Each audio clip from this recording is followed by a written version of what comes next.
आज Doubtnut app download करें। Doubtnut पर अपने सभी गणित, रसायन विज्ञान, भौतिक विज्ञान और जीव विज्ञान के डाउट्स का करो सफाया। बस प्रश्न की फोटो खींचो, एक ही प्रश्न को क्रॉप करो और तुरंत वीडियो सोल्यूशन पाओ। अभी डाउनलोड करें। प्रश्न वर्ग 15 के तत्वों के हाइड्राइडों में किसका उच्चतम आबंध कोण होता है। ठीक है, चलिए देखते हैं।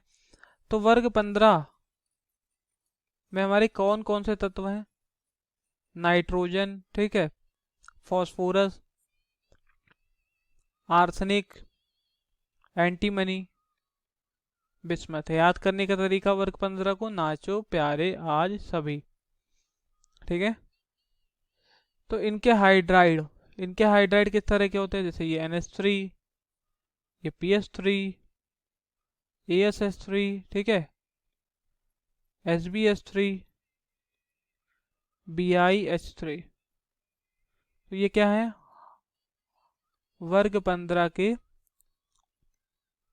हाइड्राइड है। ठीक है, समझ गया। तो जो अणु दिए होते हैं, ठीक है, उनके हम केंद्रीय परमाणु का संकरण निकालते हैं। ठीक है, अगर संकरण sp आता है, मतलब केंद्रीय परमाणु पर एक भी लोन पेयर ना बचा हो और संकरण sp आ रहा हो, तो जो बंध कोण होता है वो होता है 180 डिग्री। और अगर sp2 आ रहा हो संकरण केंद्रीय परमाणु का, लेकिन एक भी लोन पेयर एकाकी इलेक्ट्रॉन युग्म ना हो केंद्रीय परमाणु पर, सिर्फ ये संकरण आ रहा हो, तब कोण 120 डिग्री हो जाता है। अगर sp3 है तो कोण 109 डिग्री 28 मिनट हो जाता है। ठीक है, अगर लोन पेयर है, ठीक है, अगर लोन पेयर है एकाकी इलेक्ट्रॉन युग्म है और वो बढ़ता है, लोन पेयर बढ़ेगा तो बॉन्ड एंगल जो होगा वो क्या होने लगता है? वो कम होने लगता है। ऐसा क्यों होता है? बॉन्ड एंगल यानी कि बंध कोण वो कम होता है, इसलिए कम होता है क्योंकि लोन पेयर जब बढ़ता है जितना ज़्यादा, उतना ज़्यादा प्रतिकर्षण होता है। ठीक है, तो लोन पेयर जितना बढ़ेगा बंध कोण उतना कम होगा। तो मान लो अगर संकरण सबका समान आ रहा है, ठीक है, संकरण लोन पेयर सब कुछ समान है लगभग, तो क्या करोगे? ठीक है, तब आपको देखना पड़ता है केंद्रीय परमाणु के केंद्रीय परमाणु की विद्युत ऋणात्मकता को। ठीक है, तो जितना केंद्रीय परमाणु की विद्युत ऋणात्मकता जितना ज्यादा होगा, ठीक है, केंद्रीय परमाणु, ठीक है, केंद्रीय परमाणु की विद्युत ऋणात्मकता ज्यादा होगा अगर, तो क्या होगा? बंध कोण भी ज्यादा होगा, क्योंकि भैया जितना ज्यादा विद्युत ऋणात्मकता होता है ना, तो क्या होता है, इलेक्ट्रॉन को वो आकर्षित करने की क्षमता क्या होती है? उतनी ज्यादा बढ़ने लगती है। ठीक है, जब उतनी ज्यादा बढ़ने लगती है तो क्या होता है? तो बंध कोण भी क्या होता है? यहाँ पर बढ़ने लगता है विद्युत ऋणात्मकता बढ़ने के साथ। तो यहाँ पर अगर हम देखें तो NH3 है, तो NH3 है तो यहाँ 3 हमारा इस तरह लग जाएगा।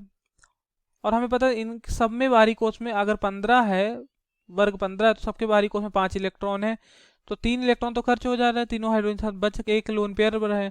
तो सबके पास एक लोन पेयर है, सबके पास एक लोन पेयर है और 3 सिग्मा बंध है। तो एक लोन पेयर 3 सिग्मा बंध जोड़ने पे क्या आ रहा है? 3 और 1 4 आ रहा है।